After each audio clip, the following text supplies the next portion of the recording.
they're not slowing down. I mean, New York Life is still going to sell junk. I came across a couple, sharp young couple, 30 and 31, paying $700 a month for life insurance 2 months ago. $700 a month. They're preferred. Yeah. Okay, they got preferred rate with us.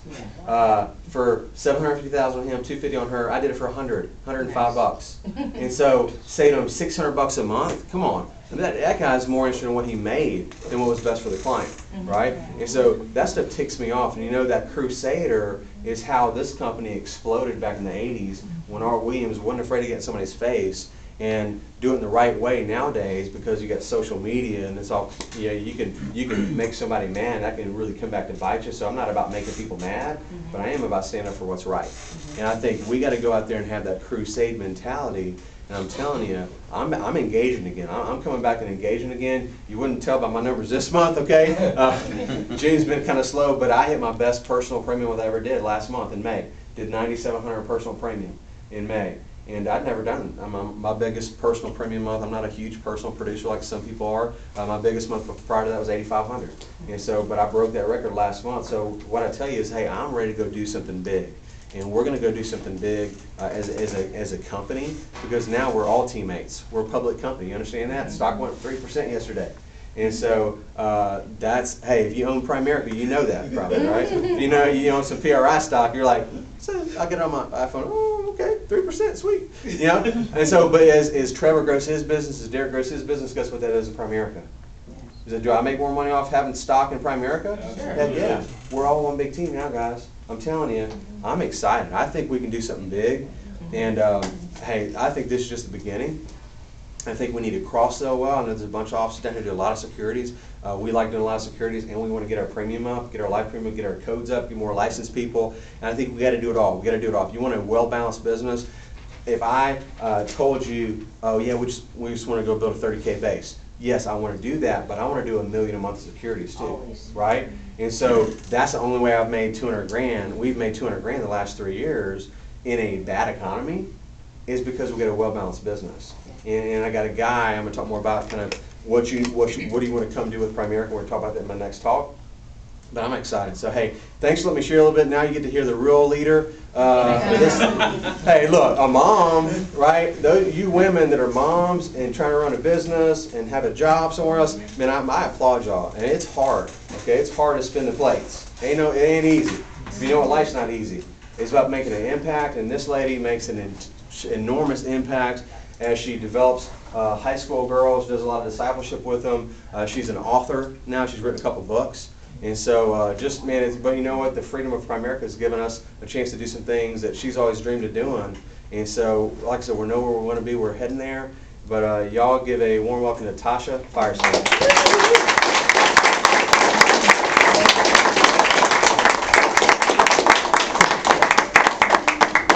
I am so excited to be here. Honestly, I have not spoken at a Primerica event really in the past 3 months. And normally I'm real consistent with the stuff.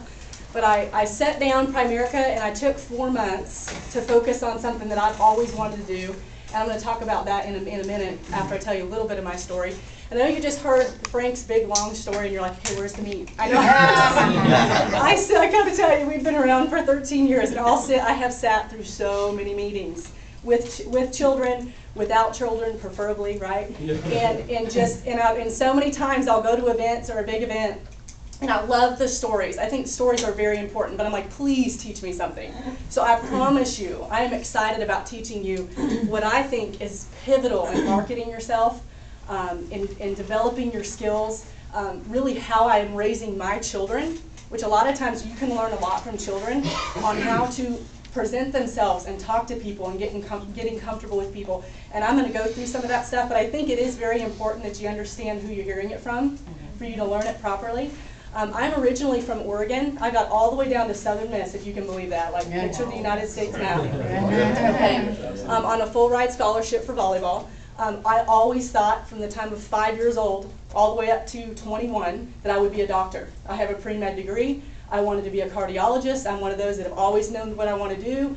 I have the goal set. I'm ready to roll, and I'm the hardest worker you'll ever find in the room. And so I was always the team captain on my teams. I was always the one pushing everybody. And, I've had to have a lot of heavenly sandpaper with that. And I think some of that comes with, I was raised in a single parent family. I've never met my dad, so my mom had to do it all. And so I watched a single parent literally just provide for and completely succeed in corporate America, get that six-figure income, work her tail off, and raise me and my brother. And so, that work ethic and that lack of entitlement that we see so much now of, I get a handout, I want a handout. I didn't have that, and I'm so thankful I didn't have that, because I'll tell you, I combat that right now with people in our business. That sense of give me, give me, give me, give me. And I combat that with my kids because of the environment they're in their school. Not the environment in our home, they work for stuff. But man, so many of us, we just want to give it, we want a handout. But I'll tell you, if you're wanting to get rich quick, if you're wanting a handout, please go invest your $100. Do not come here for an opportunity if you're coming here with that mindset. And I'll tell people that straight up. I've had people ready to turn their IBA into me, and I'll flat out tell them, I really think you should think about this for 2 weeks. Come back to me in 2 weeks if you really want to come in my business. Honestly, I don't like to work with everybody. Some may call that cocky, some may call that professional arrogance. I don't want my time wasted. And so I am more than happy to get you on the right financial track, more than happy to invest in you, let you come sit in our meetings, let you think about things. But if you want my time, it's very valuable. It's very valuable. And until you get that in your head, my time is valuable. Don't let your recruits ruin your schedule. You are going to be frustrated here. Even though we went VP in 18 months, and for me it was really 8 months. I graduated after Frank. I've been a non-VP, out of college for 8 months. We came in and I was like, man, you've played around this thing for a year. Let's get it done. I'm ready to move and let's do this. I've watched you play around with it. You tell the driver, right? Little heavenly sandpaper on the marriage there, right? But when I came to a meeting at first, actually we were dating. And he came back, and he was just like, man, you have got to come to one of these meetings. And just by the look on his face, I was like, dang, what did they put in the Kool-Aid? That's exactly what I thought was right. In any partnership, marriage, right, you have the dreamer and you have the realist. You have a look at where we're going to be in 10 years, and then you have how you're going to pay the car payment. Okay, and I was definitely like the how you're going to pay the car payment person. And he was like, we can own our own business. And so I came in very skeptical. I was very skeptical. I had so many questions. And so if you're that person that sits there and you're like, what about this? What about this? I mean, the second they said the F&A was complimentary, red flag for me. The second they said that you could make $100 grand a year, red flag for me. Nobody talked to me about that kind of stuff. And I saw my mom have to work 25 years to get there. And I was like, what do you mean we could do that as fast as we want to? And so I had so many red flags like that. And I'll tell you, objections from people are only requests for more information. That's what it is. I think we too quickly get defensive because of the world out there. I was a very, very skeptical, questionable person, and I'm glad Mike and Amy took the time to answer my questions because we wouldn't be here. I'm really glad that they did. So just make sure you know how to overcome objections. If you have objections that you feel like you don't know how to overcome, you need to get with your trainer. Ask us how we overcome them. Whatever it is, because you're going to get them, especially in this day and age. It seems like everywhere we go now, somebody's recruiting. It wasn't like that when we started. The whole pyramid thing is very prevalent. So anyways, after we came in, I actually became a little part-time. I was playing volleyball. So I was basically, that was my full-time job, and in school, Mike was like, hey, when you have time, if you want to make some extra money, which I needed to make extra, I didn't have any money unless I made it.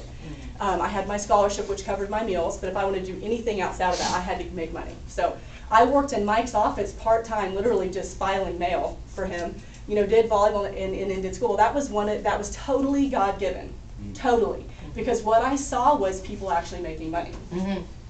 That's what I saw. I saw actual checks. And for a skeptical person, that does a lot. I was like, oh, look at that. Oh, look at that. This lady's never in here. Look, that was $1 grand. That's crazy. I was like, who is this? $800? Wow. Okay, I was doing that.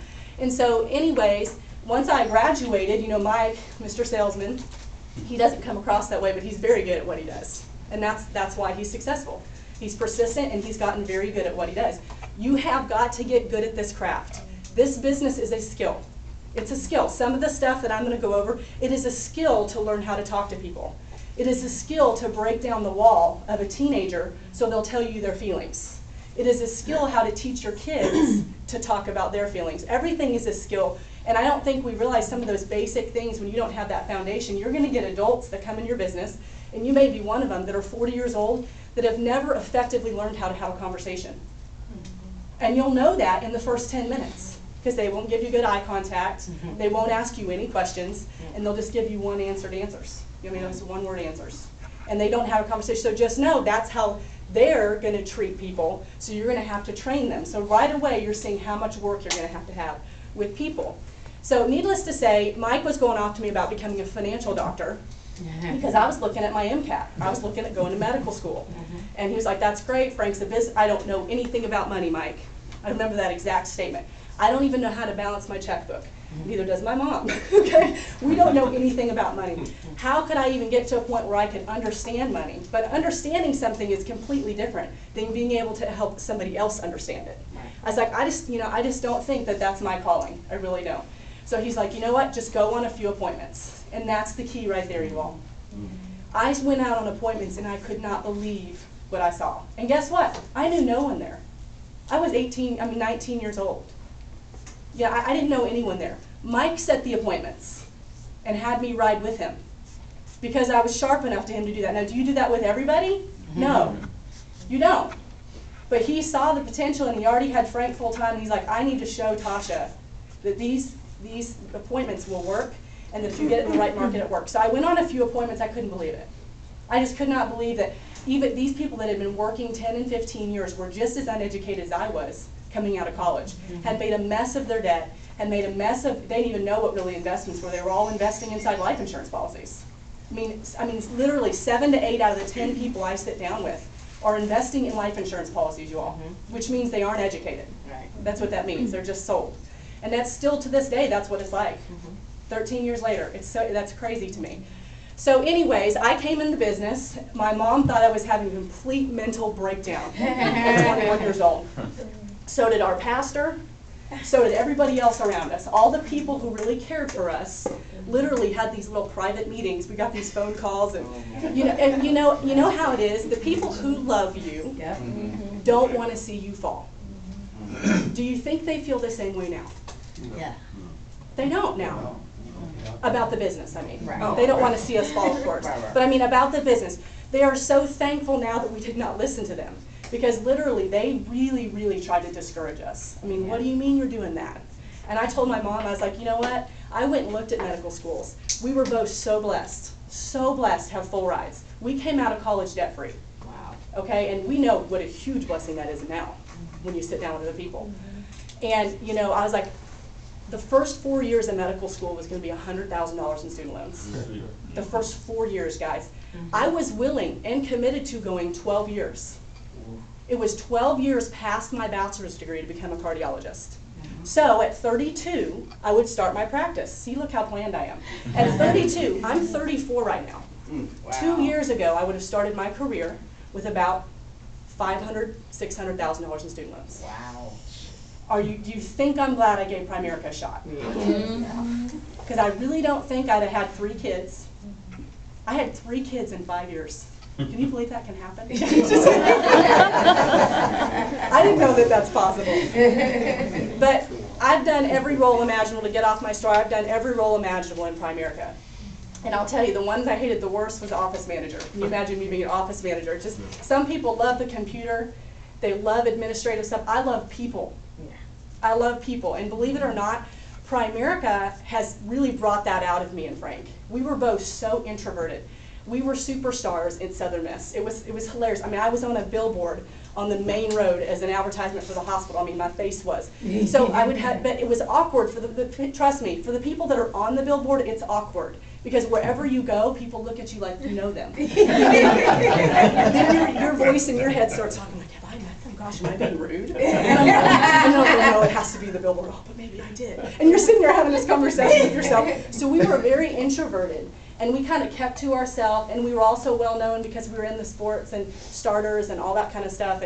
And so, needless to say, Primerica really brought out of us how much we love people. And honestly, I mean, if you love people and you want to right or wrong, you're in the right place. I mean, you're in the right place. And that's really how we started. And I'll tell you, everything went to crap that first year. Literally, there's just no better way to put it. But once we started plugging forward, you know, we got that VP promotion, we moved out to Austin. You know, we kept, you know, of course there's always trials in there. You know, we got moving, and I'll tell you, it's so worth it to go through the battles. It's so worth it to go through the battles. My main goal with it was I just wanted to have significance in my life. I wanted to make an impact on others, and I think most people are like that. And I wanted to make sure we did not have to make every single decision in our family based on money. Every single decision in our family was based on money. Every single one. Now, my brother and I didn't know that we didn't have things. Now I realize what a superwoman my mom is. Whoa, for all that she was able to pull off. And then once I had kids, you know, that completely changes you and your perspective and your schedule and everything. But also one day, my true passion with people is helping people with health and fitness. And helping, you know what, you can make a lot of money. You can do a lot of things with your life, but if you don't have your health, if you don't have that, guess what? It really doesn't last very long. How long can you really make an impact? So this year, I told Frank, you know, you need to roll with this for 4 months. I realize I'm a dynamic personality in our office. I realize it's going to affect our office numbers. I realize all this, but you know, I think it's worth the sacrifice. And I'm going to start what I called Freak of Nature Fitness. Kind of a cool name, Freak of Nature Fitness. So I now have a website. Now, if you know me, I know nothing about computers. I would much rather talk to a person. So I started freakofnaturefitness.com, and I have a blog. I have a free blog and a Facebook page and an awesome community of people that has started in the last 4 months. I wrote and published a nutrition book, and I wrote and published a 365-day devotional called Interval Training with Jesus. That it's just been an awesome adventure the last 4 months. And that devotional, everything is donated. All proceeds are donated to, you know, godly stuff. So anyways, it's just been an awesome thing. But I'll tell you all, do not take Primerica for granted. When you start something on your own, you deal with brochures. You deal with business cards. You deal with getting a decent looking compliant website, right? You deal with all those things. All those things are immediately provided for you here. And you so take that for granted until you go through the process of what it takes to start something from completely the ground. Trust me, you don't start from the completely ground here. You have a huge company, you have a group of people here to help you. Everything that I figured out on how to do on the computer, I Google searched and prayed over, and it's worked out.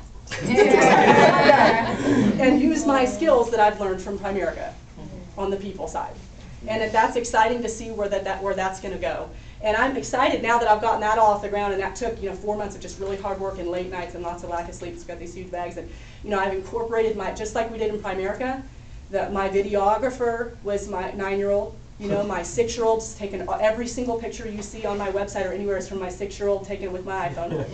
So we did it kind of as a family thing, and it's been very rewarding. So moving on with that, I really want to teach you how to prospect. I want to talk to you about prospecting today. What we did when we moved to Austin and knew nobody. We didn't know anyone, you guys. Now, hindsight, I would have started coaching volleyball. Hello, that's a weekend job, basically, and 1 night a week. And you meet a bunch of coaches and a bunch of athletes that, guess what these athletes have? Parents. Okay? So hindsight, we would not have both been full-time. I would have coached volleyball, But we both went full-time because that's what we felt we were going to do, and we can't go back. And in touching on that real quick, I just know at least one person in here thought when Frank was saying, yeah, I had $200 a month rent, and that's only the expense that's all I had, and I had no bills, and you know what? You wanted to stand up and say, well, good for you. Because that's not my situation. I've got 2 kids. I'm up to debt, up to here. I'm frustrated, I'm discouraged, and I'm just now finding Primerica. Good for you that you found it at 23, whatever it was, little baby. Now I've had my teeth kicked in, and you know what? You can't question things like that. Those toxic thoughts are the termites to your success. When you start comparing your life to another person's life, you're comparing your destiny to theirs. and your destiny is different. Your skill set is different. What you need, the sandpaper you need on you to remove rough edges is different from what they need. And fact is, most people that we sit down with that are 20 years old do not see this business. They've not had their teeth kicked in. I am so thankful for my husband's vision. I would never have started Primerica when I did without his vision. I never would have. He was just so sold out onto it, and I wanted to support him, you know? And I'll tell you, don't question things like that. You are in the perfect place and right where you're supposed to be right now with the circumstances that you have. Because who you become in the process of overcoming those circumstances is what's going to lead you to success and fulfillment. And until you embrace that, understand it, accept it, it does not matter if I teach you how to prospect. Because you will always be playing the excuse game and the comparison game. Compete, but don't compare. Okay? Hope that was said eloquently. But anyways.